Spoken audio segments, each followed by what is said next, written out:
আসসালামু আলাইকুম ওরহমতুল্লাহি ওয়াবারাকাতুহু। আলহামদুলিল্লাহ ওয়াসসালাতু ওয়াসসালামু আলা রাসূলিল্লাহি আম্মা বা'দ। প্রিয় দর্শক, আপনাদের সবাইকে অনেক অনেক মোবারকবাদ জানাচ্ছি আর আমন্ত্রণ জানাচ্ছি আমাদের এই নিয়মিত আয়োজনে। আপনারা দেখছেন দৈনিক যুগান্তর আয়োজিত সুপার ফ্রেশ ড্রিঙ্কিং ওয়াটার নিবেদিত রমজানের আলো।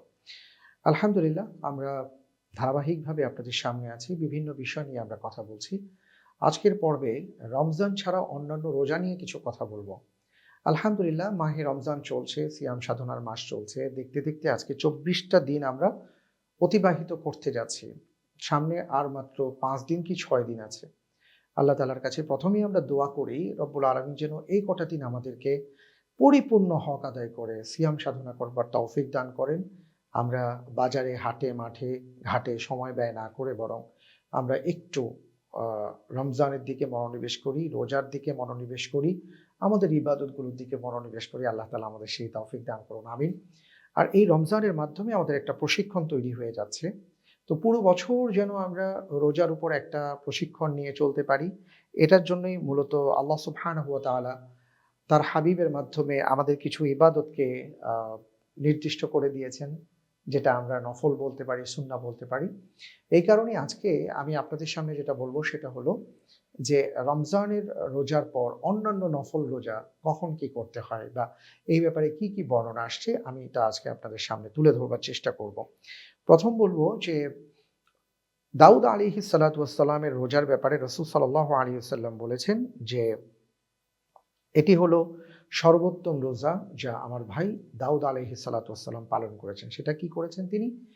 একদিন রাখতেন, একদিন ছাড়তেন, অর্থাৎ একদিন পরপর তিনি রোজা রাখতেন। সুবহানাল্লাহি ওয়া বিহামদি।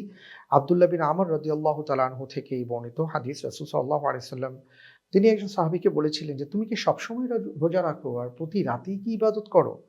আর সারা রাত কি নামাজ পড়ো?" তিনি বলেছিলেন যে, "ইয়া রাসূলুল্লাহ, হ্যাঁ, আমি সেটাই করি।" তখন তিনি বললেন যে, "আরে তাহলে তো তোমার চোখ বসে যাবে এবং তুমি তো দুর্বল হয়ে যাবে।" এরপরে তিনি বললেন যে যে ব্যক্তি সারা বছর জুড়ে রোজা রাখলো সে আসলে রোজাই রাখলো না। অর্থাৎ এমন অবস্থা, সে আসলে বুঝেই না রোজা কি জিনিস। যদি রোজাকে উপলব্ধি করতে হয় তাহলে একটা কাজ করো যে তুমি দাউদ আলাইহিস সালাতু ওয়াস সালামের মতন করে রোজা রাখো। অর্থাৎ তিনি যেটা রাখতেন সেটা হলো একদিন রোজা রাখতেন, একদিন রোজা ভাঙতেন। তো এইভাবে তিনি রোজা রাখতে বলেছেন। তো এইটার ক্ষেত্রে তিনি বলেছেন যে এই রোজাটা সর্বোত্তম রোজা। তো আমরা একটা রোজা পেলাম, এক ধরনের সিয়াম পেলাম, যেটা একদিন রাখবো, আরেকদিন ভাঙবো। কেউ যদি রাখতে চান সেটা রাখতে পারেন। এরপরে আমরা আরেকটা রোজার ব্যাপারে পাই, সেটা হলো সপ্তাহে ২ দিন, প্রতি সোমবার এবং বৃহস্পতিবার রোজা। এই ব্যাপারে রাসূল সাল্লাল্লাহু আলাইহি ওয়াসাল্লামের বর্ণনা হচ্ছে আবু হুরায়রা রাদিয়াল্লাহু তাআলা আনহু থেকে বর্ণিত, আন্না রাসূলুল্লাহি সাল্লাল্লাহু আলাইহি ওয়াসাল্লাম قال تعرض الأعمال يوم الاثنين والخميس فأحب أن يعرض عملي وأنا صائم। যে প্রতি সোমবার বৃহস্পতিবার আল্লাহ তাআলার দরবারে আমল উত্থাপন করা হয়। তো আমি পছন্দ করি যে আমার আমল এমন অবস্থায় উত্থাপন করা হবে যে আমি রোজাদার। সুবহানাল্লাহি ওয়া বিহামদি। তো এই কারণে রাসূল সাল্লাল্লাহু আলাইহি ওয়াসাল্লাম আমাদের সোমবার এবং বৃহস্পতিবার রোজা রাখতে বলেছেন।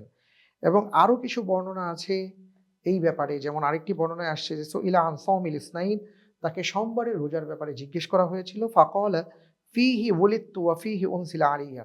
আমি এইজন্য ওই দিন রোজা রাখি যে সোমবার দিন আমি পৃথিবীতে আগমন করেছি, আমার জন্ম হয়েছে এবং এই দিনই আল্লাহ তাআলা আমার উপর কোরআন নাজিল করেছেন। সুবহানাল্লাহি ওয়া বিহামদি। তো এই কারণে আমরা প্রতি সোমবার বৃহস্পতিবার রোজা রাখতে পারি। এটা হলো আরেকটি নফল রোজার আমল পেলাম। তৃতীয়ত যেটা বলবো যে প্রতি আরবি মাসের ১৩, ১৪, ১৫ তারিখ, যাকে আমরা আইয়ামে বেয়দের রোজা বলতে পারি। এই ব্যাপারে আ অনেকগুলো হাদিস আসছে। আমরা যদি বলি যে রাসূল সাল্লাল্লাহু আলাইহি ওয়াসাল্লাম আবু হুরায়রা রাদিয়াল্লাহু তাআলা আনহু থেকে বর্ণিত, তিনি বলেন যে আওসানি খালিলি সাল্লাল্লাহু আলাইহি ওয়াসাল্লাম বিসালাসি সিয়ামিন। আমার বন্ধু বা আমার খলিল, আমার বন্ধু, পরম বন্ধু রাসূল সাল্লাল্লাহু আলাইহি ওয়াসাল্লাম আমাকে ওসিয়ত করেছেন ৩ দিন রোজা রাখার ব্যাপারে, মিন কুল্লি শাহরিন। সেটা হলো প্রতি মাসের, অর্থাৎ প্রতি মাসের ১৩, ১৪, ১৫, অর্থাৎ চন্দ্র মাসের ১৩, ১৪, ১৫ আমাকে তিনি রোজা রাখতে আদেশ দিয়েছেন।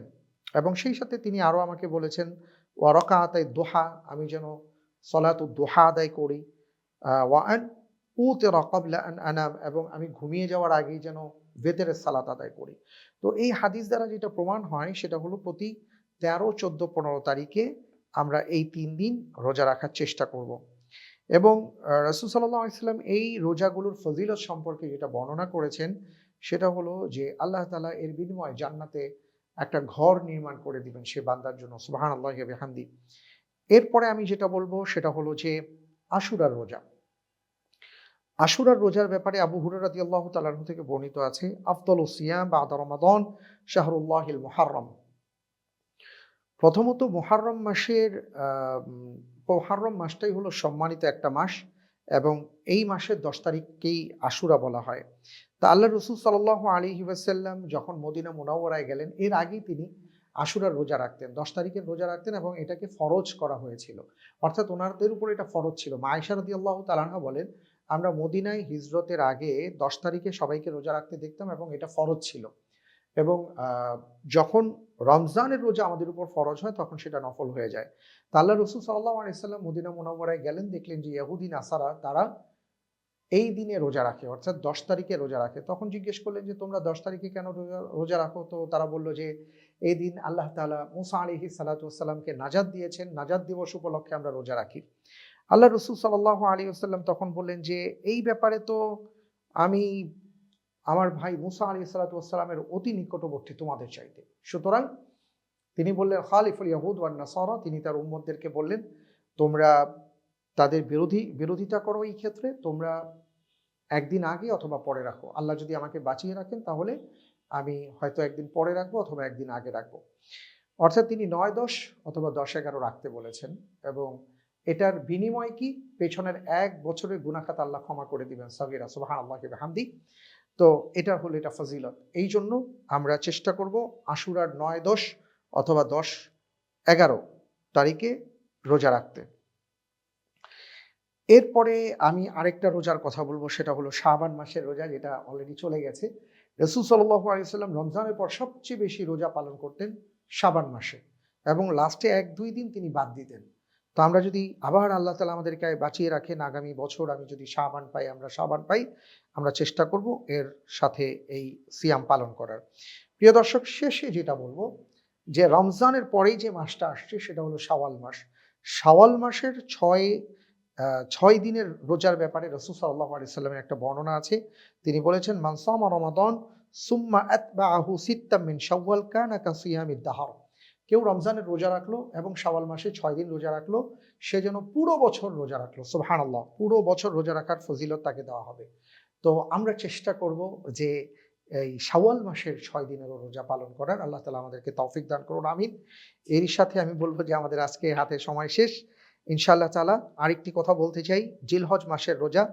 জিলহজ মাসে রাসূল সাল্লাল্লাহু আলাইহি ওয়াসাল্লাম রোজার কথা বলেছেন, বিশেষ করে ইয়াউমুল আরাফা 9 তারিখে যদি আমরা রোজা রাখতে পারি, এটার ফজিলত হলো 1 বছর আগের 1 বছর পেছনের গুনাহ মাফ হয়ে যাবে। তার মানে হলো 1 বছর পরের যেই বছর আল্লাহ তাআলা আমাদেরকে গুনাহ থেকে বাঁচিয়ে দেবেন আর পিছনের গুনাহ খাতা আল্লাহ তাআলা মাফ করে দেবেন। সুতরাং আমরা চেষ্টা করব ইয়াউমুল আরাফার দিনে রোজা পালন করার। আল্লাহ তাআলা আমাদের সবাইকে তৌফিক দান করুন, আমিন।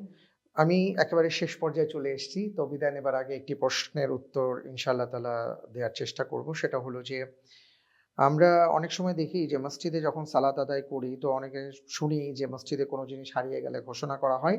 ইসলামে এই ক্ষেত্রে কি বলা হয়েছে? অনেক ধন্যবাদ আপনাকে প্রশ্নটির জন্য। আসলে মসজিদে যদি কোনো কিছু হারিয়ে যায় তাহলে রাসূল সাল্লাল্লাহু আলাইহি ওয়াসাল্লাম নিষেধ করেছেন সেটা ঘোষণা দিতে এবং বলা হয়েছে কেউ যদি মসজিদে হারানো জিনিসকে ঘোষণা দেয় তাহলে সে যেন সেই জিনিসটি না পায়। অর্থাৎ মসজিদ এটার জন্য না, মসজিদের একটা আলাদা গুরুত্ব আছে। এই কারণে হারানো জিনিসের ঘোষণা মসজিদে এইভাবে দেওয়া যাবে না। তো আল্লাহ তাআলা আমাদেরকে তৌফিক দান করুন। আমি আগামীকালকে যে বিষয় নিয়ে ইনশাআল্লাহ তাআলা কথা বলবো তা হলো আল কোরআন রমজানের শ্রেষ্ঠ উপহার। ইনশাআল্লাহ আপনাদেরকে শোনার এবং দেখার আমন্ত্রণ জানিয়ে আজকের মতন বিদায় নিচ্ছি। আসসালামু আলাইকুম ওয়া রাহমাতুল্লাহি ওয়া বারাকাতুহু।